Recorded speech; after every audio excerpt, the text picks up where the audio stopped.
Hi, this is Wu Shin, and welcome to our Climax Screw podcast.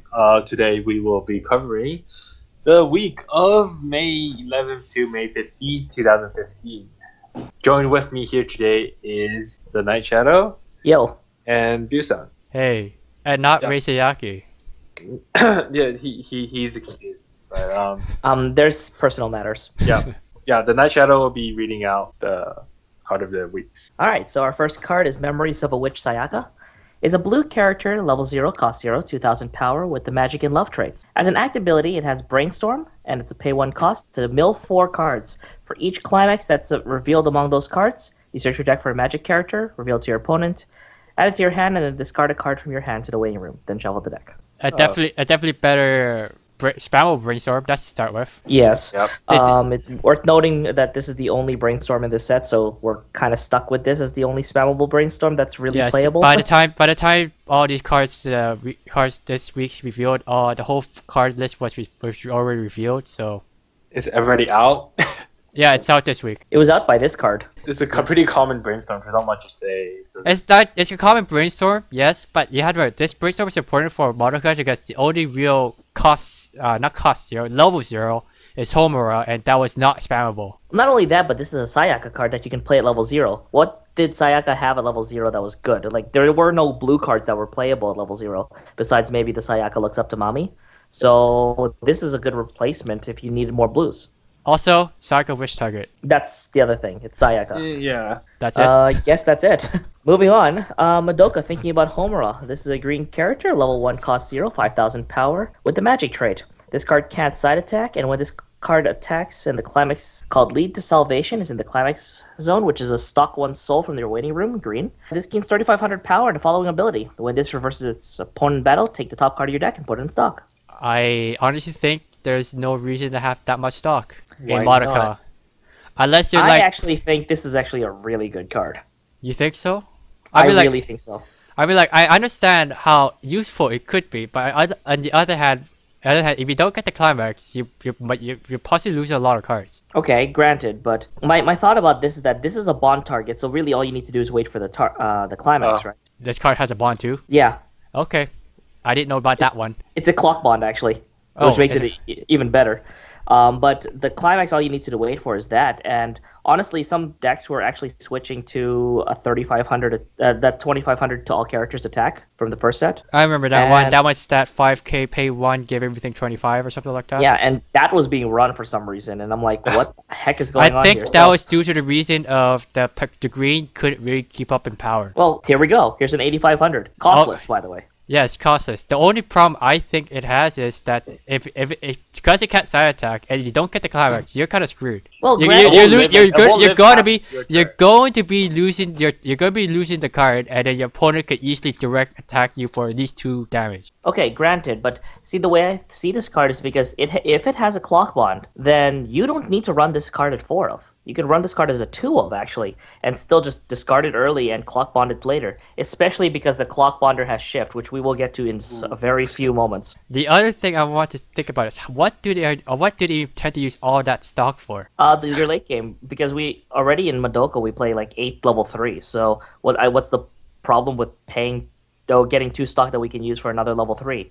Normally we play about 5 to 6 in a game, now we can play another one. That's awesome. I guess so. I don't know. I think it's that blind stock that's thrown me off.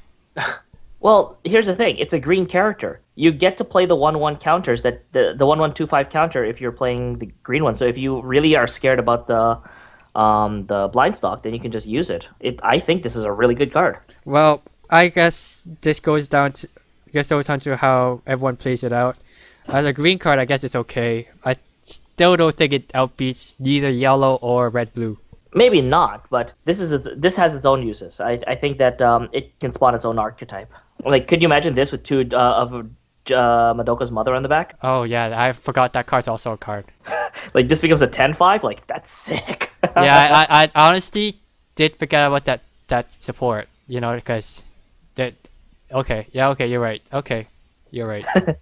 I think he can be a Madoka archetype. And here's the bond card, which I was just talking about a little while ago. 0/0. This is a Worried Madoka, green characters, level 0, cost 0, 500 power, with the magic trait and the shift icon. It's because it's a green shift, level 0. And it clock bonds for Madoka Komura, which is a level 3 from a couple weeks ago.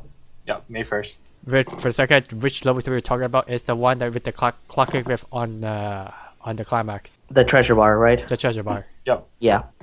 This Ew. this technically means getting that level 3 is easy as hell. Eh. The problem is you don't want to use the clock on level 3. Clock bond is good when you're at level 0 looking for a level 1. Clock bond is not exactly great when you're at level 0 looking for a level 3. But if you think of it this way, you could if this goes into the clock, you have the level 3 in your hand. You could easily shift the level 3 back into the clock, hold on to this card, then after you hit level 1, use this ability, clock it, pick it up again. But that's a +1 that you can't really do much with. Part of the reason that clock bonds are so good is because you can use the card immediately. That's the other thing. Let's say if you're at 1-5 and then you decide to clock this card in particular, shift the level 3 out of your hand, just clock bond it, play the Homura 2-2 events. Homura? And Homura 2-2 events. You just play that card from your hand straight up. That's an instant +2. That's an instant +1. Okay, granted, but that's a lot of setup. That's not a lot of setup at all. Not a lot of setup at all, personally. Because I mean, if you're playing the 2-2, then you might as well be playing the ultimate Madoka combo instead. That's gonna take some time. But it's a lot stronger payoff, right? The payoff is stronger, yes, but that takes time. Like, I guess it's all about your risk and reward here. Yeah, I guess I wouldn't run it personally. You wouldn't run this if you're not playing that level 3 in the first place. So let's just start with that. Well, I wouldn't actually play this even if I was running the level 3. I personally think I would. I wouldn't either. Well, I still think the demon Homura is better anyway. So. Well, yeah. So not just because of her character. No, it's just a better. I think it's just a better card in general. That card. Okay. This card, the climax one is weaker just because it's climax. You can't guarantee there's no guarantee on the climax. Even if it's a treasure. Even if it's a treasure. Okay. So overall thoughts on this card, like playable, not playable. I think it's playable if you can make the level 3 playable. That's a big for me. But I agree with that. Yeah, if you can make the level 3 playable, then this card will be seeing play. Alright, moving on. Senior and Junior, Mammy and Madoka. This is a yellow character, level 2 costs 1, 7,500 power with the Magic and Sweets trait. During your turn, you gains 500 power for each other magic character you control. And when this card attacks and the Climax Trio Duet is in your Climax zone, you can choose one of your opponent's characters and bounce it to their hand. Trio Duet is a 1k1 shot trigger. You know, it's interesting to see a shot with a wind trigger effect. No, it's not. My very first set had that same effect. Same climax, same effect, same everything. Oh. Even same power. Well, So- anyways, I honestly think this card is terrible. Yeah. Oh, wait, the card itself? The card Right, itself. like the card the two itself. The climax, the climax is, a climax. The card itself, I think, is pretty bad. I'm super happy at the climax, honestly. I'm super happy that we finally got a shot trigger. No, I understand. actually It's your getting first done. shot. It's your first shot. Yes, I understand that. I'm really happy about that because that's kind of a way to finish the game, but when Madoka really didn't have any besides clock kicks and maybe the random Kyoko, but it was a hard time. Having shot trigger at least gives us a sort of like endgame potential, and at the same time, it doesn't take away those bounce that you really want. I think this is playable only because in the Mammy deck, you only care about power on your turn anyways. Your supports are all in global 1k during your turn only. So No, you don't you really have care about power during you had new Mammoth supports. I still like that one because it changes into the 2-2 no backup. Then why don't you just play 4 of those and just none of these? No, because this is a 2-1 beater. There's not very many other 2-1 beaters, Good point. right? I mean, like the other beater that you'd probably play is a 2-2, and that's only because you're not running 6 level 3s. So because of that, you kind of want to like overload the power on this kind of thing. Like if you have this, maybe just run it as a 2-of. Let's say you play it and you have 2 of the back row support that I'm talking about, then this with a full field is 11-5. That's plenty big enough. I mean, it takes care of opposing level 3s without actually having to run that crappy if you're facing a level 3, gain 4k and 1 soul. I see you're still a little salty about that. Yeah. Okay. But I think I like this only because like I've been really partial to a Mammy only deck or a yellow only deck, and I see this working pretty well on that. I still think it's bad, but let's just cut it from there. Alright, Grand Scheme Cube. This is a blue character, level 1, cost 0, 5,000 power with the alien and magic traits. And if you have 6 or more cards in your hand, this card gains 1,500 power. Bad. Bad. How often do you have 6 cards in your hand at level 1? Actually, pretty often. Never. in Madoka? Pretty often, actually. No, because No. But what are you doing? What are you doing to have the 6 cards in hand? Not playing Cube. Yeah, playing that's the- you're playing apples. And, Yeah, that's- right. You're not playing this card to have the 6 cards in. If you're playing this card and you have 6 cards in hand, how? I have an idea. What? How about the new Cube deck? no, I don't think No. Like, even thinking about the new Cube deck, right? Let's take the most optimal scenario. You start your turn with 7 cards in hand. You draw a clock. You're at level 1, and you draw 2 more cards. That's 9 cards in hand. Playing 3 of these out means that you have 6 in your hand, but you have no back row. What can I say? Cube is good in keeping his cards alive. You know that 0025 clock on core. Hey, it's an option, right? It's an option. I'm not feeling this. I'm not feeling this at all. In all honesty, if we're talking about actual meta deck, this card is not going to see play. Oh well, obviously, but even in the Cube deck, I think you're gonna skip blue entirely, and besides obviously the level 0 spammy, and you're gonna go with red and mainly. I guess that's the whole group's general conscious. This card is bad. All right, so the next card is the Smile That Never Changes Madoka. This is a green character, level 2, costs 1, 8,000 power, with the magic trait. When this card attacks, and you have the Climax Peaceful Days on your Climax border, that's a 1k1 pool Climax. You can pay the cost, which is discard a card, magic character from your hand, and then choose one of your magic characters and put it from stand to rest. If you do, you get to search for 2 magic characters and add them to your hand. That's a break even on a level 2 that doesn't have enough power to warrant being played. I don't think it's a good combo. Honestly, if it didn't have that discard one in your hand, I think it would be playable. Well, obviously, but because it does, it's not. Alternatively, if instead of a pool climax, it was a 2k1 climax, then it would be playable. On the other hand, let's just say it had that discard requirement. At least make it any card. But yeah, why does it have to be a character? It has to be a magic character. I do realize that not every card in Madoka is magic. But almost all of them. Almost all of them. Yeah. Almost all of them has magic. That's the other thing. All considered magic characters. So let's say you didn't have her mom on field in your hand for some reason yet. You can't search it out. I don't think you'd play the mom with this card. This card is just really bad, and if you're running a pool climax, you're probably going for the compression deck, in which case you wouldn't play the mom. And that's the other thing. I honestly think if this was just pay 1, put a card from stand to rest, it'll be way better. Let's just say this card is bad. I think it could have potential if the cost was different. Yeah. Well, those little tiny things are what changes a card from playable to not playable, and well. That's just the case with this one. Yeah. All right, Experimenter Cube. This is a red character, level 1, cost 0, 5,000 power, with the alien and magic traits. When this card attacks and the Climax Observer of the Cycle is in your Climax zone, you can choose one of your magic characters on stage and put it in a waiting room. If you do, this card gains 3,500 power until the end of the opponent's next turn. Climax, by the way, Observer of the Cycle is a 2k1. Yo, man, that Climax combo, that Climax art.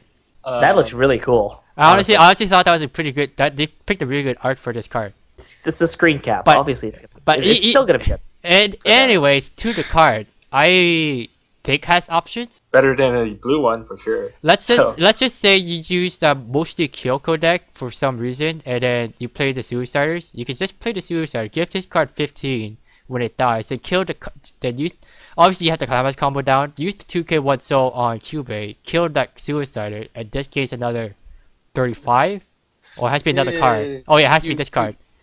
So it potentially gains 7k. Yeah, it's really good. I mean, like I could see some possible deck combos with this. Well, not only the Suicider too, but I mean, like, how about those excess Cubes that you're not doing anything with? That's true. Let's just go to the Cube deck. Let's just say use the 0/0 Cube that kills itself to revive 2 more or whatever. The front row ones are just dead now.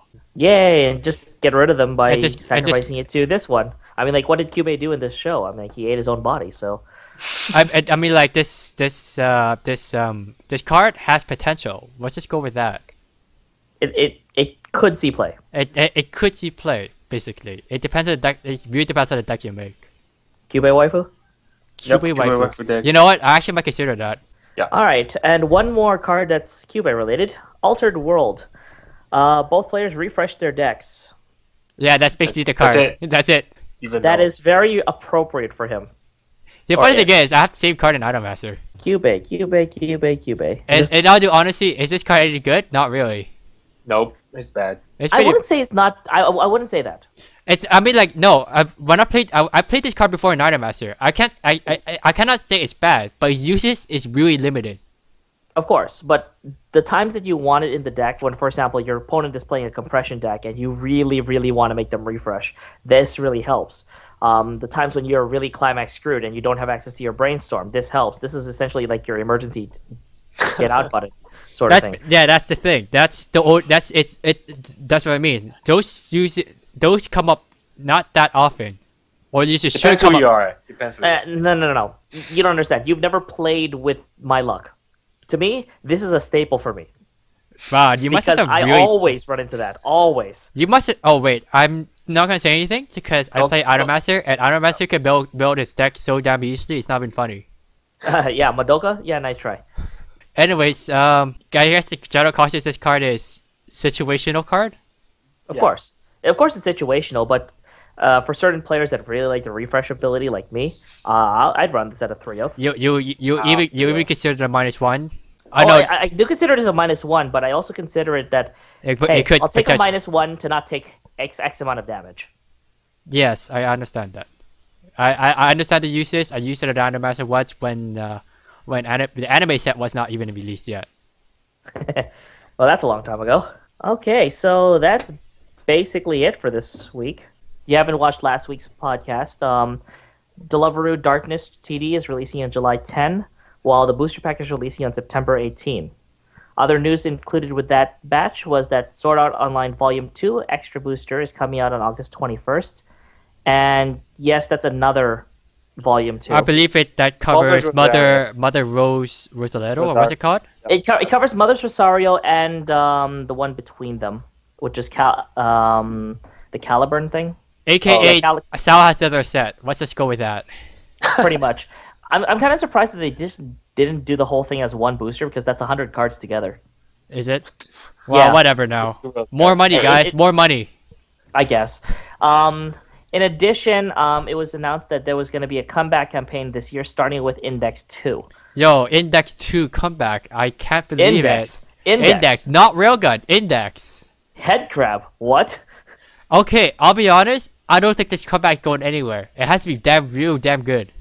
Because right now, Index really sucks. Even back then, it really sucked. No, I'm saying, like, it still has. Like, there's... No, what I'm saying Yeah. is, it sucked back then, it still sucks now.